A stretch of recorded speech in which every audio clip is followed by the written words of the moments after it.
Hey, what's going on, friends? Welcome back to Football Therapy with me, yours, Jan. I really do hope you guys are doing well today. I really do hope that. And yeah, welcome back to Chelsea News, the daily series here on Football Therapy, of course, where I go around the media, see what's being said around the Blues, giving you my opinion.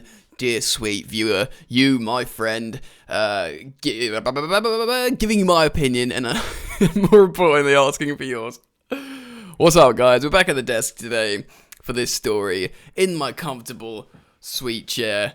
So yeah, we're going to talk about the striker situation that is becoming relatively dire. Yes, of course, right now in the background, Jules Koundé to Chelsea is seemingly getting closer and closer and closer. Whether we're adding, I was going to say ajouter, that's the French for adding Zuma into the deal, or if he's going to West Ham, we'll have to see. Of course, personal terms are fully agreed with young Jules Koundé to join Chelsea, and he is reportedly, quote, buzzing, so saith Fabrizio Romano, to join the Southwest London club. We're talking about strikers. Tammy Abraham at first.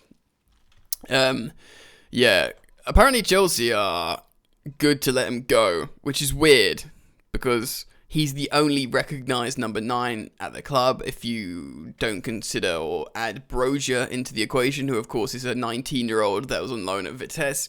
Looks very, very positive, of course. We'll talk about him, I guess, in a moment. But Tammy Abraham, there is Chelsea's number 9, the feel-good story of 1920 season. 15 Premier League goals, 18 goals in his first season with a Chelsea shirt. Had to sort of step back a little bit for Olivier Giroud in the end.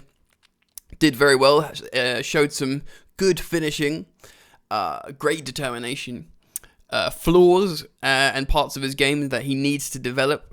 But, you know, great character, both in training and just, you know, with the boys in the changing room, apparently. I don't know, I'm giving his full player profile here, but you know the rest. I like Tammy. It's my personal opinion that I don't think he's of the level to lead the line for Chelsea in a Premier League charge. I think that's a relatively reserved take from me, but one that a lot of people would agree with. Does that mean I want him sold? Not necessarily. I think it would be quite sad to see him go. But seemingly, friends, this is the case. And in a world where Chelsea are trying desperately to pull off a seemingly or near impossible transfer in Erling Haaland, they are selling all their strikers. Of course, Olivier Giroud has gone, €2 million or something. Pretty good deal, to be honest, for everyone. And here we are. So let's read about this. I'm going to show you a tweet from, or a cited tweet from Cy Phillips, talking about the ex-West Ham employee geezer. By the way, as per the norm, I don't have any particular ins or insights. I sometimes speak to people around the club or know people that speak to people around the club, but I never claim to have any inside knowledge. I'm merely always reacting to the news with you as a fellow football fan, dear viewer. Oh yeah, probably a good time to say, can you drop a subscription?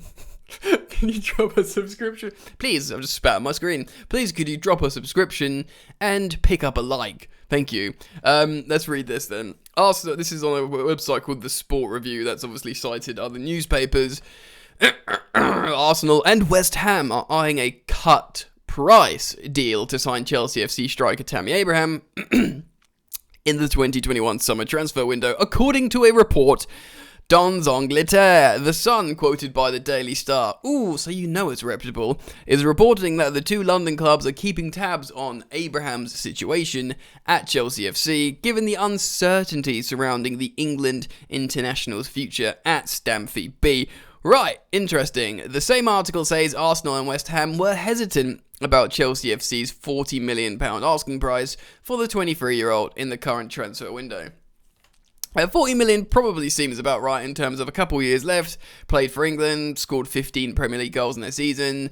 You know, he's 23, he's tall, he's, you know, getting better. He's had an excellent education in the Chelsea Academy, which, even if we're not talking about English tax, which seemingly is a thing, you know, the fact how players come out of the Chelsea Academy, they're immediately worth something. People recognise what Neil Bath's done there.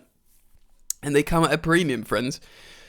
According to the same story, Arsenal and West Ham would be unable to meet Chelsea's valuation for Abraham as things stand, but the South West London side could reduce their asking price for the former Swansea man. Why do they say that?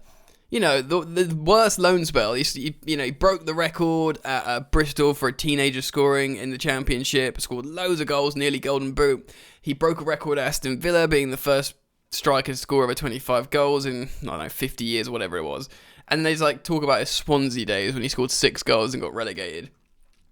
Cold, if you ask me. The report states that Chelsea FC are ready to lower their demands in hope of attracting an offer from a potential suitor for Abraham before the close of the summer transfer window. Arsenal have been linked with a surprise swoop for Abraham following the inconsistent performances of Pierre-Emerick Aubameyang and Alexandre Lacazette. Last season, according to the same story, you think he'd replace Lacazette and play instead of him. Aubameyang's often farmed out wide. The Sun add that Arsenal's £50 million outlay on Ben White, well, that's their own fault, isn't it, ladies and gentlemen, means that Chelsea FC would need to significantly drop their price for Abraham if the Gunners are going to get involved for the race to the striker's signature. Look, we spent half a 100 million on this Ben White from Brighton, so you have to sell him for less. My word. See what Cy Phillips is saying. He's quoted this tweet. Oh, he's not quoted, he's wrote in this tweet, citing, Kurt Zouma has told Marina Granovskaya he wants to join West Ham this summer rather than move to Sevilla. Interesting. Yeah, well, there you go. We speculated on that recently due to him living in London and West Ham actually being decent. Maybe if it was West Ham of a year ago, he'd think twice, but now they're in Europe. They've got a really solid team. They're quite alluring, really. Chelsea have told Abraham he can leave the club and are willing to accept offers of £30 million for him. Now, that's massive. He's cited the side. This from ex-West Ham United employee, who apparently is very much in the know, ITK. Again, I have no idea why. I don't know enough about him. It's just because I don't know about him. I haven't looked into it. Apparently, some geezer who used to work for West Ham obviously has ins from, a big Premier League club and therefore knows about transfers. Look, this geezer Sibsy lefty's pretty much saying it, knows the inside of Chelsea. I don't know why he's saying Simon doesn't. Simon just cites other sources and he's very open about that. Anyway, here we are. Interesting. Here's my face a little bit bigger. Look, man, they've told Tammy Abraham you can leave for £30 million. That isn't much money, and that to me infers that they're just cool for him to go, that they want to generate some funds, to add to the transfer kitty this summer, but it still leaves Thomas Tuchel, Chelsea, and everyone involved in a very precarious place, boys and girls. A very difficult place because suddenly you don't have a recognised number 9, senior number 9. Like Giroud, it was Giroud and Tammy. And I mean, so what, you got Batshuayi and Broja. Yes, Broja, let's talk about Broja. He's a really promising striker. He had a really great cameo against Bournemouth. I watched him a little bit in the development squad when he was banging a lot of goals, and he signed a professional deal. And then obviously he went to Vitesse. I didn't actually watch any footage, but I looked at when he, was scoring basically. Kept an eye. He scored, 1 in 3, and that's appearances, not starts. So pretty good considering, an 18-year-old going out to another country.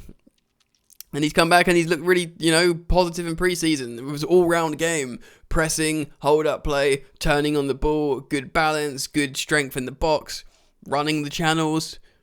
I mean, what else do you want from a centre-forward? Not much.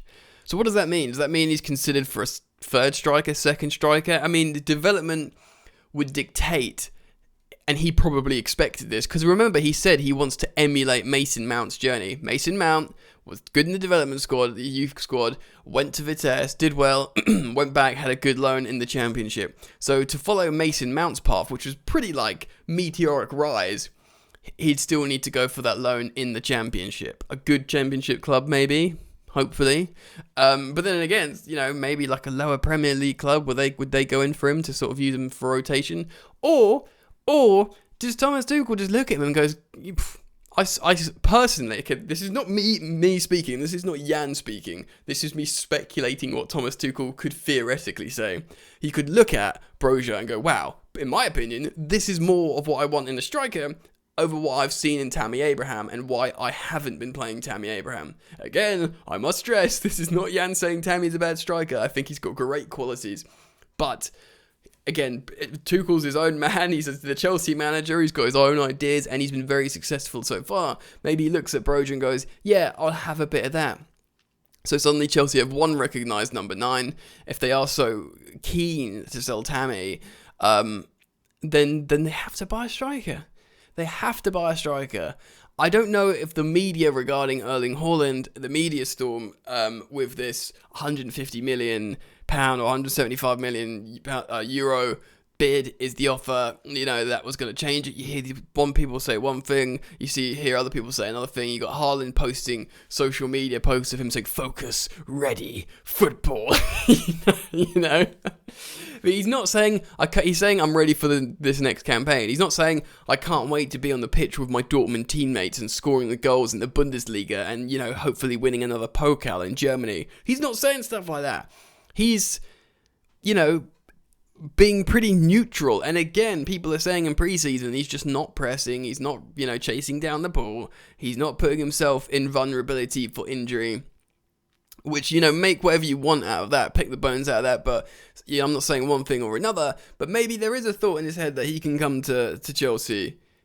Maybe there is, do you know what I mean? And for me, it's so weird and it's so profoundly Chelsea to be in a precarious and edgy situation after this, where you've just won an amazing trophy and you have no idea what the hell's going on and who's coming and what's going on in the transfer window. And, Thomas Tuchel better get used to this, man, because this is kind of the crazy madness that happens at Stamford Bridge. Anyway, I'm going to keep reacting to the headlines that are relevant to Chelsea's transfer saga stories.